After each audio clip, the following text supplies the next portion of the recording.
Hi friends, ఎలా ఉన్నారు అందరూ? నేను మీతో ఈరోజు ఆఫ్ఘనీ ఎగ్ కర్రీ ప్రిపేర్ చేసుకునే రెసిపీ షేర్ చేసుకుంటాను అనమాట. చాలా బాగుంటుంది, మీరు కూడా ట్రై చేసి తప్పకుండా చెప్పండి.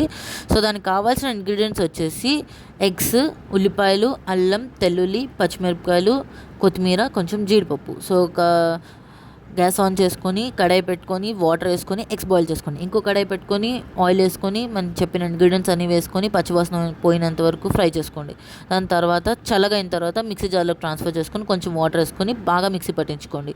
దాని తర్వాత ఒక ప్లేట్ తీసుకొని గుడ్లు తొక్కలు తీసేసి మనం కత్తిపీటతో చిన్న చిన్న గంటల్లాగా పెట్టుకోండి. సో కడాయి పెట్టుకొని ఆయిల్ వేసుకొని ఉప్పు, కారం, పసుపు వేసుకొని మనం ఏదైతే గుడ్లు పక్కన ఉంచామో అవి వేసుకొని కొంచెం గుడ్ల పైన ఒక లేయర్ వచ్చేటట్టు ఫ్రై చేసుకోండి. సో ఈ గంటలు పెట్టడం వల్ల కారణం ఏంటంటే ఏదైతే మనం మసాలా దినుసులు అన్నీ వేస్తామో అది ఎగ్లోకి వెళ్ళి టేస్ట్ చాలా బాగుంటుంది. సో మనం మళ్ళీ అదే సేమ్ కడాయిలో ఆయిల్ వేసుకొని దాల్చిన చెక్క, మిరియాలు, ఇలాచీ వేసుకొని బాగా ఫ్రై చేసుకోండి. దాని తర్వాత మనం ఏదైతే పేస్ట్ అనేది ప్రిపేర్ చేస్తామో అది వేసుకొని ఫ్రై చేసుకోండి. ఒక 5 నిమిషాలు మూత పెట్టుకోండి. 5 నిమిషాల తర్వాత ఉప్పు, గరం మసాలా, ధనియాల పొడి, జీలకర్ర పొడి వేసుకొని కొంచెం ఫ్రై చేసుకోండి.